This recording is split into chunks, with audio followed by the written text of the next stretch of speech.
I'm back on the road exploring more of our magnificent nation. The most incredible vista. As ever, I'm joined by my trusty camper, named after one of my favourite people, Helen Mirren. Oh, well done, Helen. We're off to amazing spots. I love it. You're on the telly. Hi, Mum. Enjoying local pastimes. And we're off. Hunting out quirky customs. Oh, what is going on? You won. Oh, Dad! And meeting great people. I love the way you think. It's quite a big flame, that. I'm just going to breathe it all in. It sounded like a bunch of Glaswegians approaching. It's a feast for the eyes. Absolutely spectacular. That has raised the heart rate. Ears. Can you hear me? I can hear you. And all the senses. That is beautiful. We live in a land full of wonder.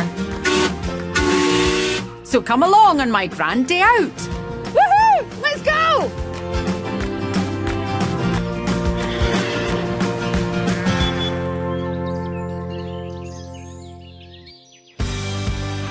This time, I'm diving into delightful Devon. What a view. In search of a touch of class. My carriage awaits. Experiencing extraordinary engineering. Oh, flaming heck. Hey. Revealing record-holding beauty. This is incredible. And having a lot of laughs along the way. It's up, up, up, up!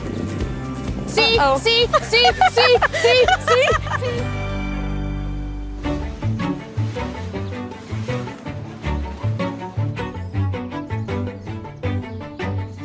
Right, Helen, I have got some amazing news.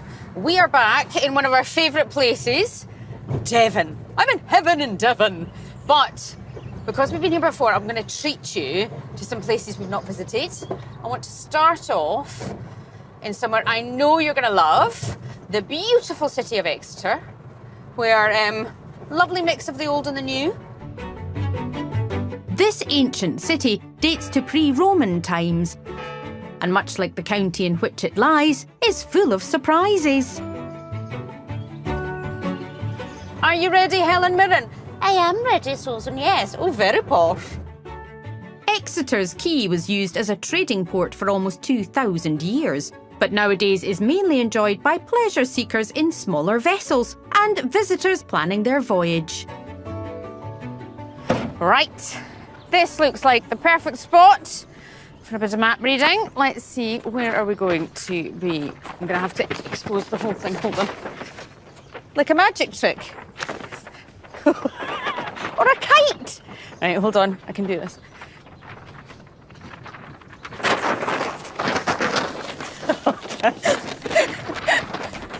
I don't know why people invented satellite navigation systems. Maps are so handy and portable.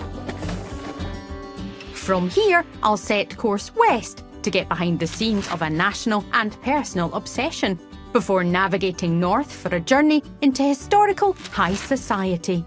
Then I'll forge ahead to the Atlantic coastline to uncover innovative engineering that affords breathtaking views from up high, and lap up the stunning surf on the shoreline, before returning inland to get under the skin of medieval marvels. But firstly, I'm heading off to the beautiful Barnstable countryside to experience something I couldn't have dreamed of or even knew existed. I've done a lot of things on my travels. I have been in tanks, I've ridden bikes and hovercraft, and I've competed in a lot of different sports. So it is very, very rare to find something I have not done. But Devon has come up trumps. Wait till you see this one. It's a cracker. Lawnmower racing is a unique motorsport dating back to the 1970s. Devon's own Barham Mower Club are hitting the tracks today. Hello. Hello. And I'm meeting chairwoman Liz to find out all about this high-octane hobby. Now, how the heck did this start? In a pub, funnily enough. Bunch of guys trying to get In together. a pub, Liz. Uh-huh. trying to find out a cheaper way of doing a little bit of racing. I wish I'd been there. Guys. I've got it, guys. I've got the answer. The British Lawnmower Racing Association was formed by rally co-driver Jim Gavin. He wanted to create a motorsport where all profits go to good causes, which they still do. And today, lawnmower racing events attract huge crowds around the world. How did you get into it, though? A friend of mine, she used to race her lawnmower and she kept on and on trying to persuade me to have a go. And I went, OK, right, I'll have a go. And the next night I went and bought a lawnmower. Did you? And I've been doing it for 6 years and I absolutely love it. Every racer customises their mower, starting with removing the cutting blade. I'll be racing on Lizzie's own Herbie, who I'm told had nothing to do with her foot injury. That's a relief. Now I just need to know how to drive the little love bug. Right, so, Liz, tell me where everything is. OK, so this is your accelerator. To the right. That is your brake. Brake to the left. And then you steer it with this. Steer it with this. This is the kill switch. You'll be attached to this. So that if anything happens, pull it out, engine stops. Yes. Helen doesn't need a kill switch. What have I let myself in for? Trust me, you'll love it. All right. Mower races are either long endurance ones or short sprints. Today we're doing the latter. 3 laps, fastest round the course, wins.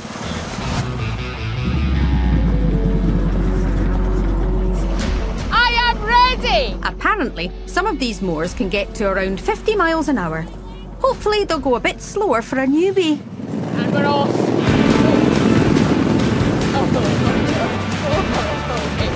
Okay, here we are. I'm not sure these guys know how to go slow.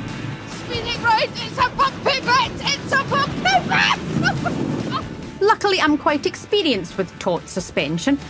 Thank you, Helen. Picking up a bit of speed! Picking up a bit of speed! Speed, yes. Accuracy, not so much. I've gone off the course! After taking a scenic route off the racetrack, I'm suddenly in the lead for no apparent reason! well, I'm sure they won't mind. They haven't found it too tough to catch up with me anyway. And I think we can call it a draw.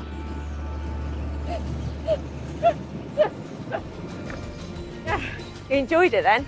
I am exhausted. Good fun though. Brilliant fun. Right, Glad you enjoyed it. My gardener's fired. I'm doing it myself from now on. Thank you all so much. What a thoroughly new experience. Racing a lawnmower and finding a vehicle that makes Helen seem smooth.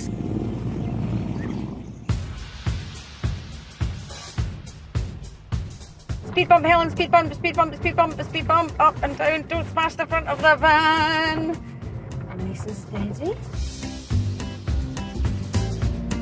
We're elegantly making our way 50 miles south to the home of a British fascination.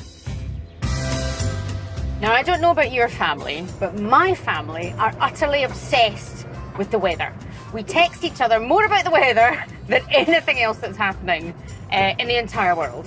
But I have a little hidden dream, and that is to be a weather presenter. So, I'm on my way to the Met Office, which is a dream come true, number one. I'm going to see if they'd let me do it. I mean, it'd be the best day of my life.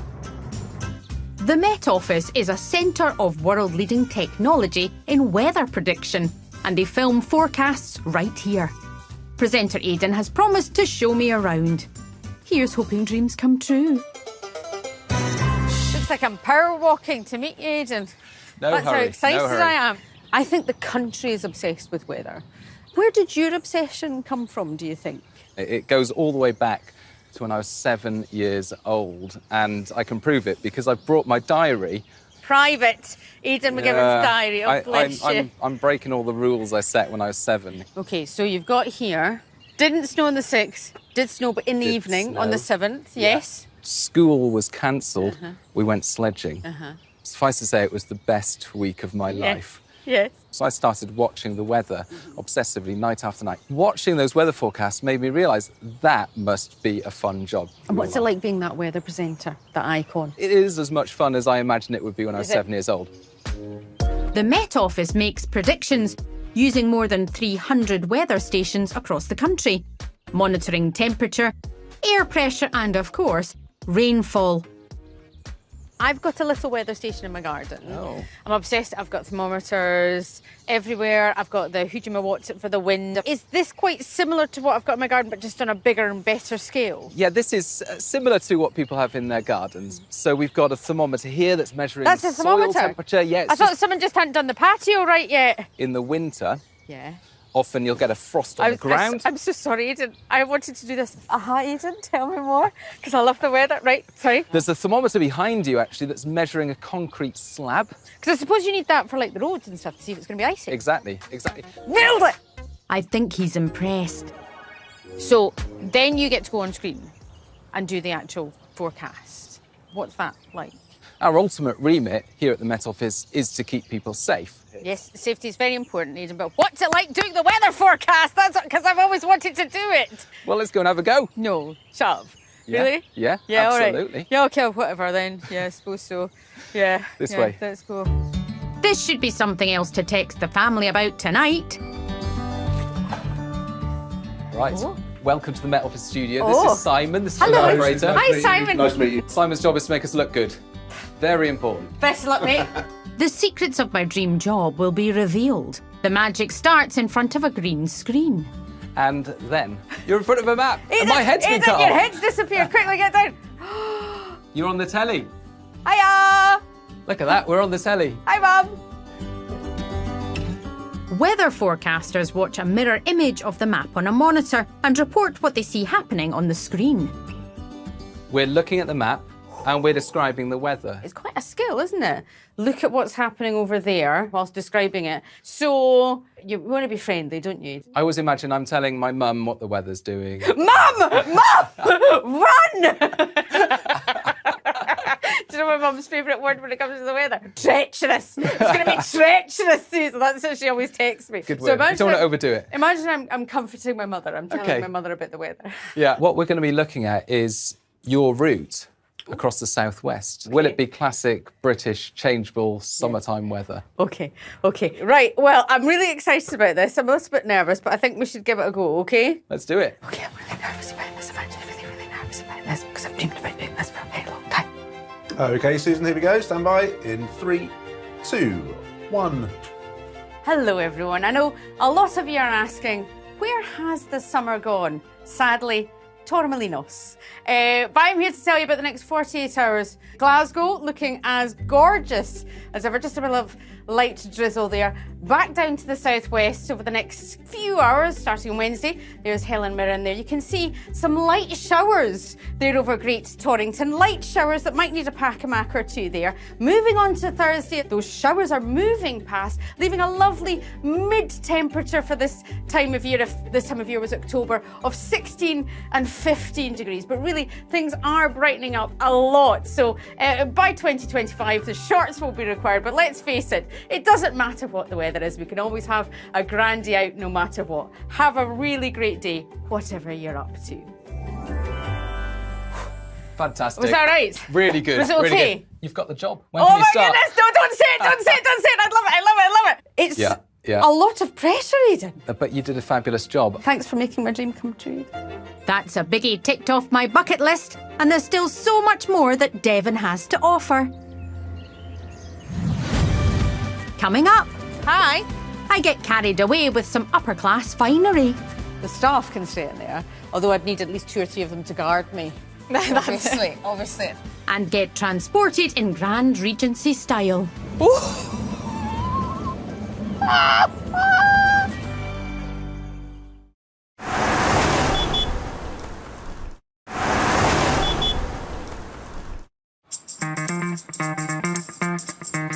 I'm having a grand day out discovering the untold wonders of Devon.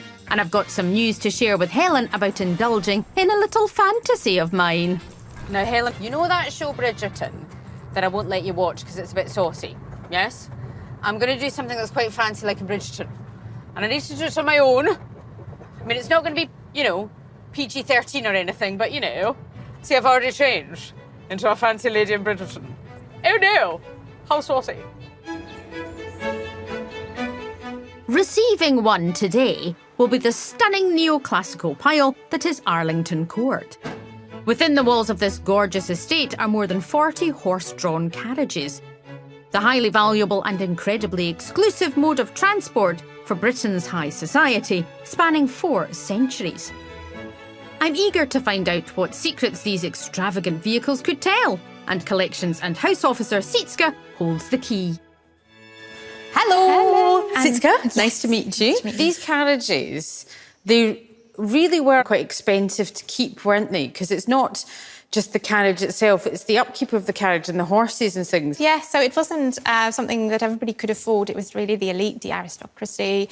Later on, the middle classes might be able to afford a carriage. Now, tell me about this one. It's called a state chariot. It looks amazing. This was a carriage that's only used for very special occasions, and you can see the heraldry of the family who owned this carriage on the carriage as well. So you could tell who it was. Yes, absolutely. And if you couldn't make it to an event, say you were invited to a society wedding, you could still let your carriage go, and your coachman would drive the carriage there. You'd have the shutters closed so everybody knew you weren't in the carriage. So everyone knew you weren't snubbed. You just couldn't make it, so you would send your carriage instead with those shutters drawn. That gives me an idea for Helen. But some carriages built for longer distances, such as this model from around 1815, are also worth a look, if you can see inside, that is. Hold on a second, I've broken the torch. Fix the torch. There you go. Thanks, Emma. Oh, fancy! You might actually sleep in this carriage, and some of them you could stretch out so that you wouldn't have to use some of the coaching inns or taverns that might look slightly less appealing. So Yes, especially if you were a lady, not wanting to stay in a rough coaching inn. Yeah. I don't know why I've started talking like this. For myself, I would rather stay in my carriage rather than a coaching inn. The staff can stay in there, although I'd need at least 2 or 3 of them to guard me. obviously at night. Actually, they can sleep another time, it's fine. What's this? This is actually the step, so it folds out. I mean, sometimes they seize up a bit because of their age, obviously. So you would have your footman and you would go in there, settle yourself down, and that's you. Here's hoping I haven't inadvertently damaged one of these priceless people carriers. I mean, it's not precious at all, is it? There we go. Beautiful. With no harm done, I'm getting to have a ride in one of these fabulous 4-wheelers. And just to make it extra fancy, this one's a convertible. It appears my carriage awaits. Hello. Thank you very much indeed. Woo! Here we are. She's in. Thank you. Thank you, driver. Come on.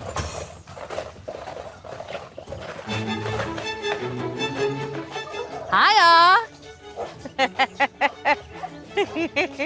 Everyone's like, who's that fancy lady? Hello. Hi. Hi.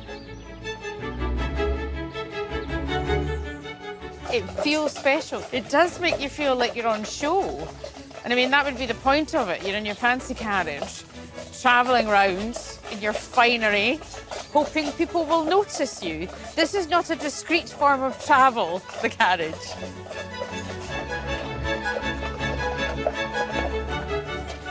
Am I living out my Bridgerton fantasy? Maybe a little bit. A family-friendly Bridgerton fantasy, of course.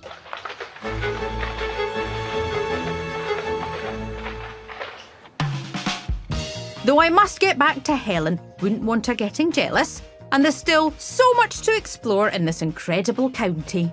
Do you know, Helen loves the roads in Devon. They're sometimes a wee bit narrow and a wee bit twisty, but she's a compact van, which means it's a lively drive, but it's never dull. A 12-mile meander northeast, and we're into the extraordinary sights of Exmoor National Park. This swathe of Devon is dominated by the park and an area of outstanding natural beauty, and I'm determined to make the most of it. I've arrived in lovely Lynmouth, and it is gorgeous. Lots of little lanes and local shops to explore. And it's easy at this point to just rest on my laurels, relax a bit, but no.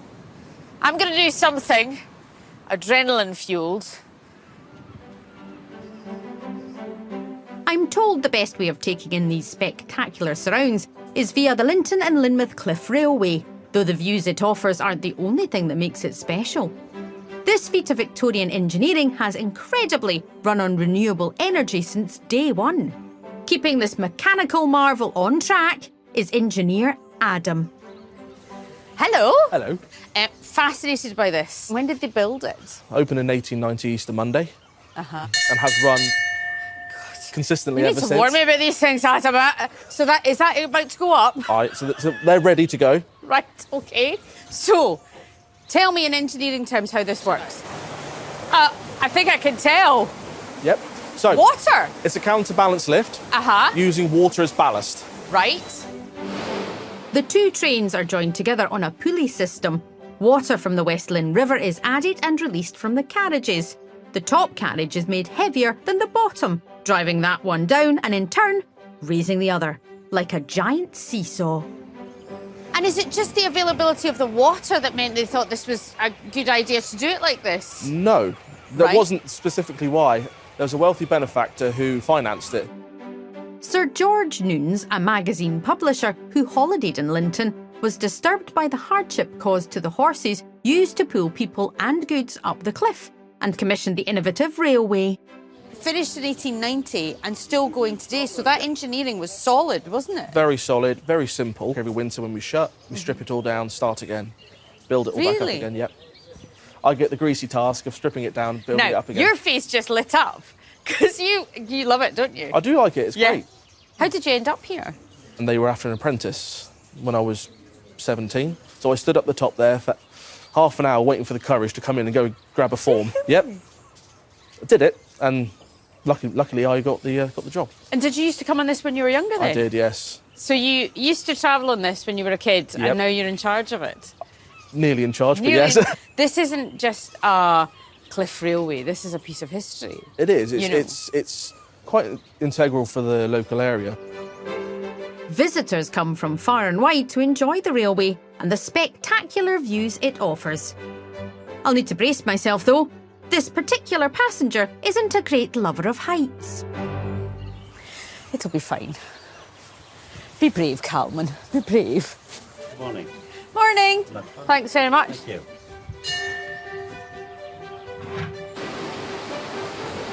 So they're releasing water, and then we're heading up. Bye!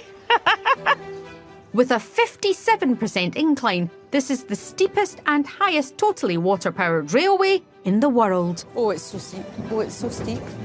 When I get nervous, I repeat myself. Have you noticed? It's so steep. Oh!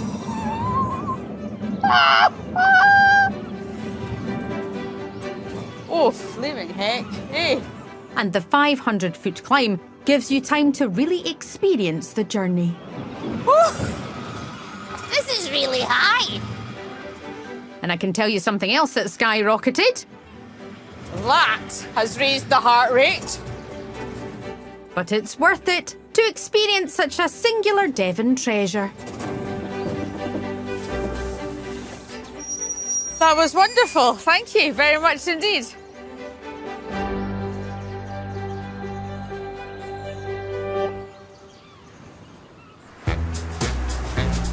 Safely back closer to sea level, me and Helen are taking a scenic coastal course west to the picturesque village of Croyd. I don't know about you, but driving makes me very, very hungry. What a silly thing to say. It's an excuse, Helen. Let's do a pit stop, yeah?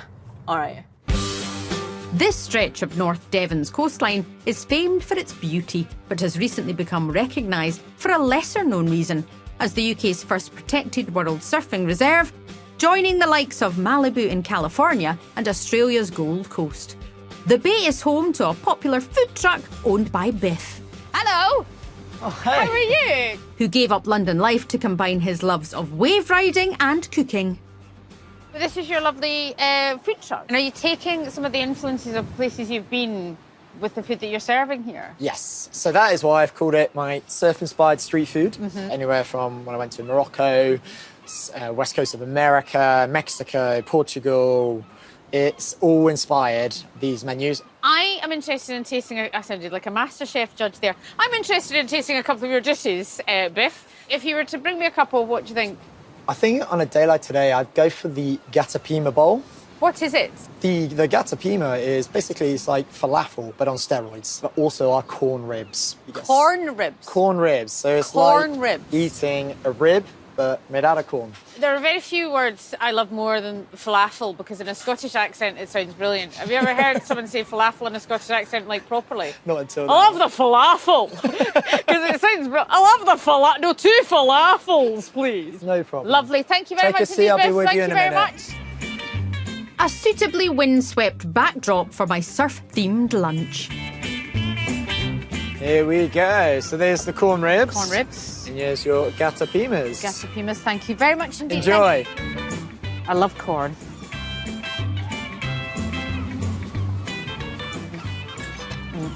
Delicious. So this is got little apricots in it, and some tomato and some couscous. Nothing nicer than eating gorgeous food made just over there while enjoying the countryside.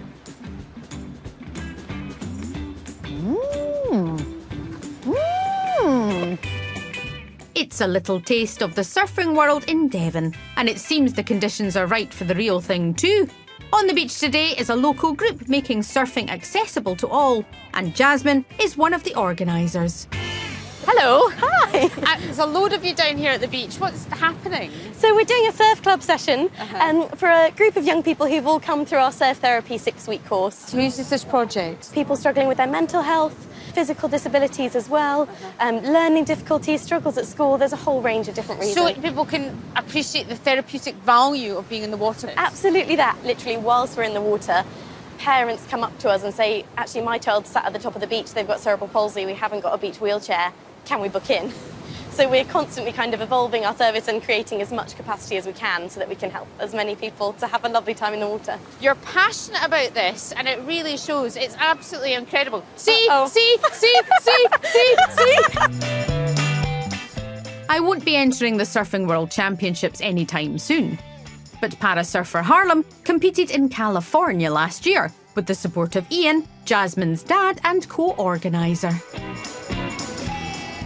So Susan, this is Harlem. Hello, Harlem. How are you? All right. Ian, nice to meet Ian. You're about to go surfing, Harlem? Yeah. In terms of what you do with the Wave Project, what is it that they do for you to help you get into the water and enjoy surfing? A big beach off-road wheelchair. And my ball has wedge where a chest is. Right. So when you're on the board, Yeah. it's helping support you? Yeah. What's your motor at the back to help you at the minute?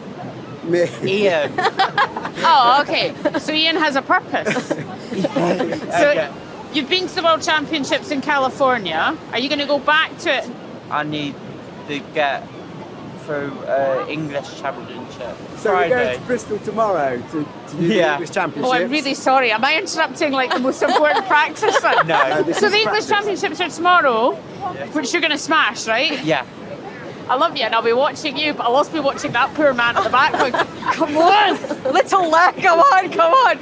Yeah. Is that what you do? We'll get out, then he'll catch a great wave, and then I have to swim back in on my own to get back, and then push him out again. Well, that's the job, Ian, isn't it? That's the job. Yeah. Right, you get into the sea. Good luck, cool.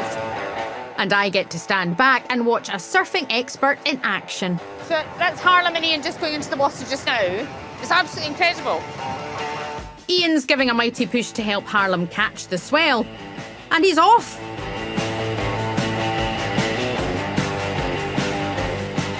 And he's not the only one.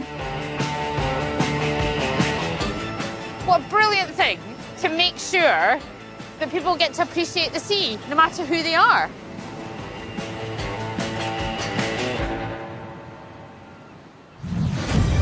Coming up, I play at being a talent show judge. That's really nice. You're safe so far, Ellie. What have you got, Emma? And get a historical blast from the past. One of the oldest cat flaps in the world. That gets me right there.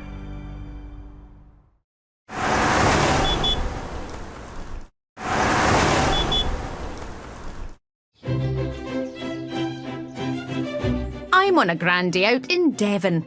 Having delved into its coastal wonders, I'm now in Exeter to dig into some of the city's fascinating past.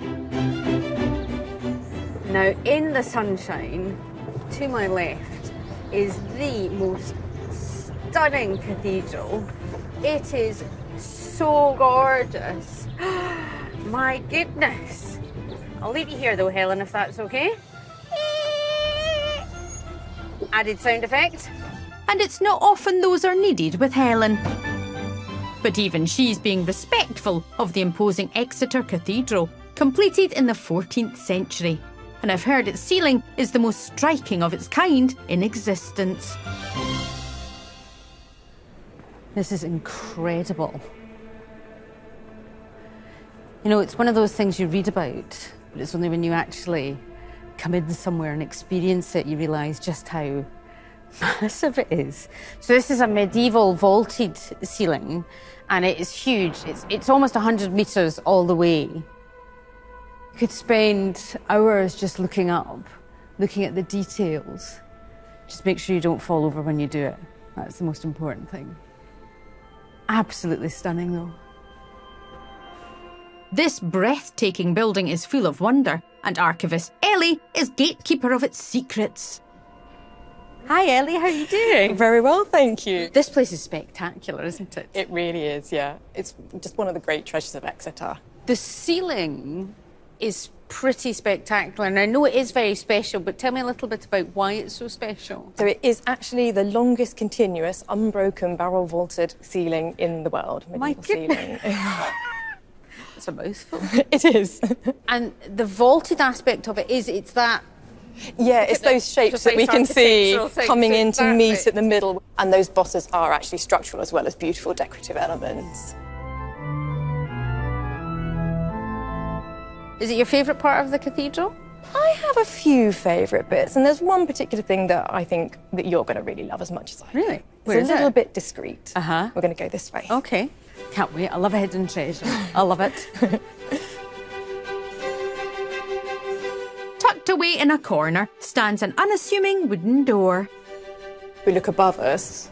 You Clock. can see the large astronomical clock. Now, in medieval clocks, you would have a lot of tallow, sort of beef fat, that would grease the ropes. It's part of the working mechanism. Beef fat? Yes, and that is a delicious thing if you're a mouse or a rat. Oh, lovely beef fat. So lovely. The vermin might nibble through some of the ropes, and obviously a cat is a great thing to have on board to keep the vermin population down.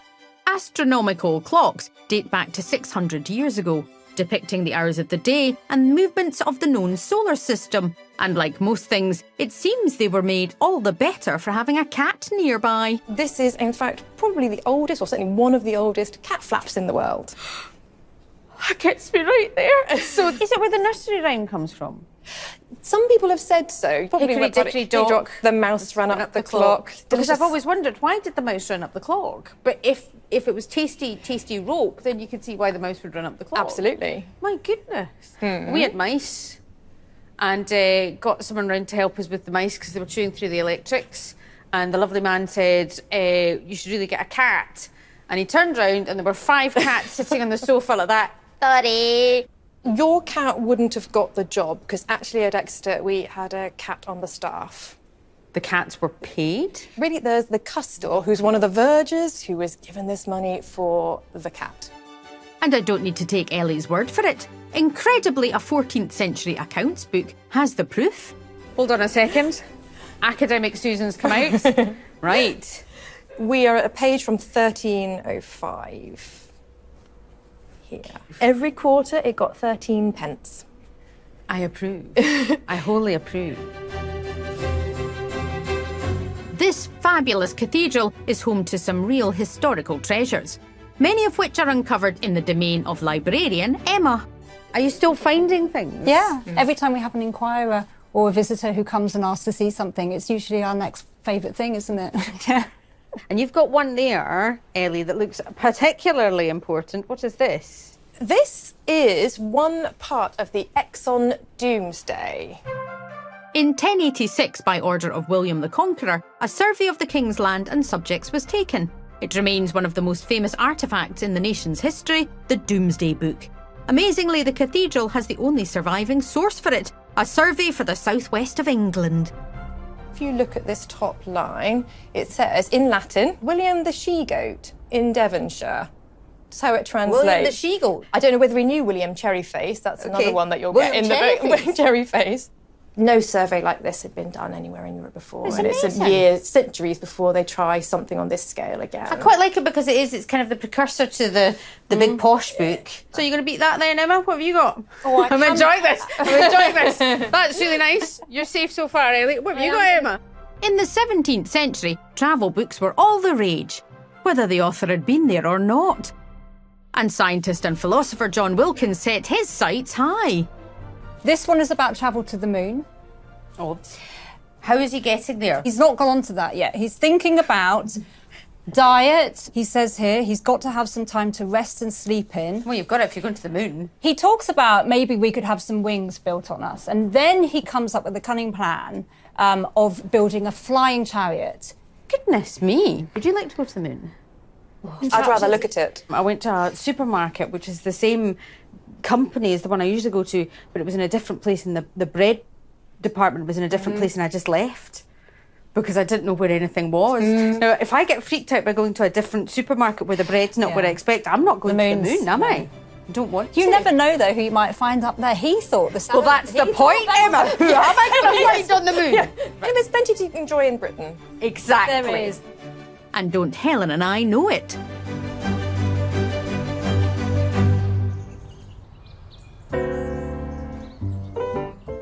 Just a hop, skip and jump over the road, there's another building with a fascinating past.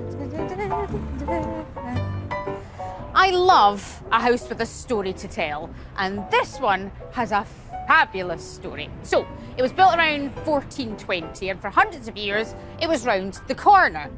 This Grade 2 listed merchant house stood 2 streets away until the 1960s. They built this bypass, and they wanted to knock the house down, and there was an outcry, and people wanted to save it. So what they did was, they hoiked it up, technical term, and they carried it through the streets of Exeter to where it is now. The Tudor house was stripped, lifted onto wheels, and dragged 220 feet with a minimum of fuss, of course. The building has been behaving very well so far. We've taken good care to see that everything is firmly anchored. The project cost £10,000, nearly 200,000 in today's money. And the building still stands, lovingly preserved. And it is absolutely adorable. I mean, it's a heck of a removal job, isn't it? Some things are worth the trouble. Coming up, I get behind the scenes of making treasures fit for royalty. Oh my goodness, I love that. And try my hand at the delicate art myself. Oh.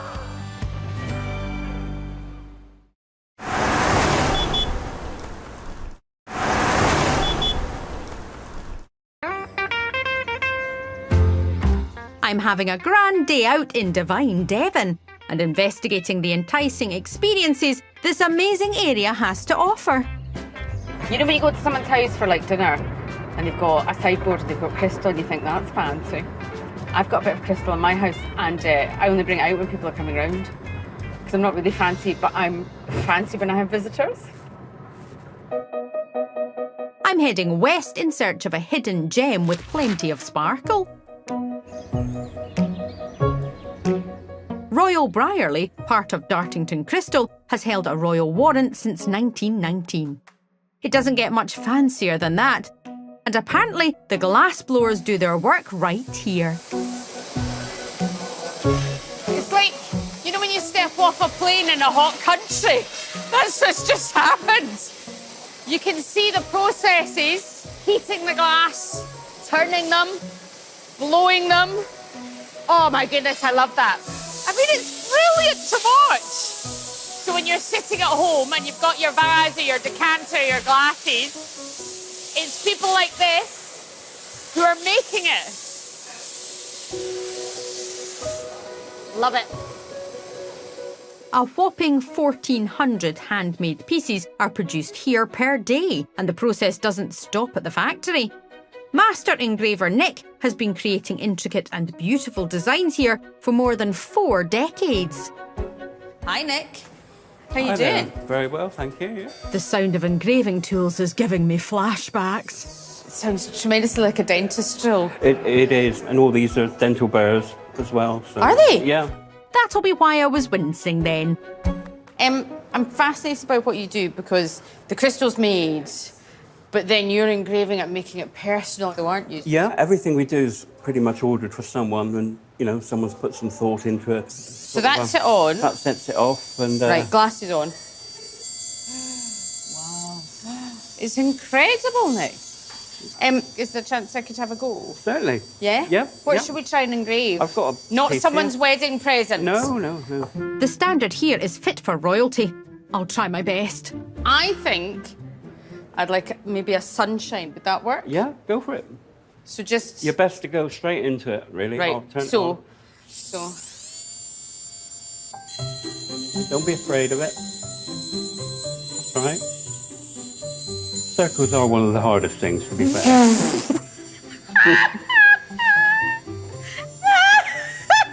Mental note to go for a nice square box next time then. Takes me right back to that root canal I had. Lovely.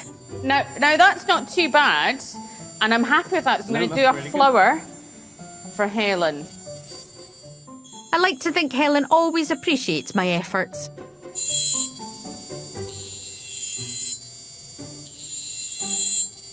Absolutely stunning. I think you'll agree. To be fair though, I think Nick may have managed better. I knew you were coming, so Uh-huh. I've engraved you a little something as a memento. Oh, Nick! It's me and Helen. That is beautiful. I mean, it's hard to tell the difference. I'm going to take these back to Helen now. Thank you very much indeed. Enjoy. Not sure my tankard's fit for a state banquet, but Nick's will certainly be coming out whenever I have guests. This glorious county has given me so many treasured memories to entertain any visitors. Do you know, it doesn't matter how many times I come to Devon, it still has the power to surprise me and make my dreams come true. I've been a weather presenter, I've raced a lawnmower, and I've been a fancy lady. It's a brilliant place. And I'm going to be back. Why, you ask? This is why.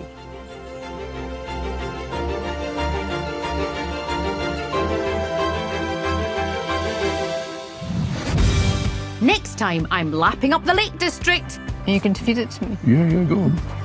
Whilst travelling in style. Hiya! I love it when people wave back. And enjoying the sights. It's quite something to behold.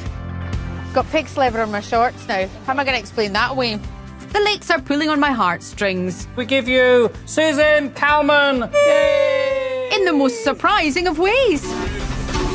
Best day ever.